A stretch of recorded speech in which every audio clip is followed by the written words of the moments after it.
Joo, tässä Tampereen yliopiston kommareille, kun pitäisi antaa rahaa, kun on tämmöistä naurettavaa. Että jos ei muuta tuota kuin kommarilauseita, niin tämmöisille tarvitsee antaa euroa muuta kuin keppiä periseeseen. Mitä vittua tässä on rasismin kanssa tekemistä, saatana.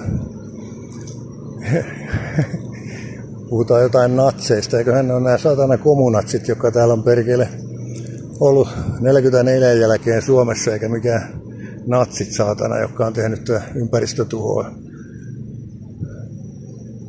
Että tää on tämmöistä, tämmöistä kommarivalhetta täällä.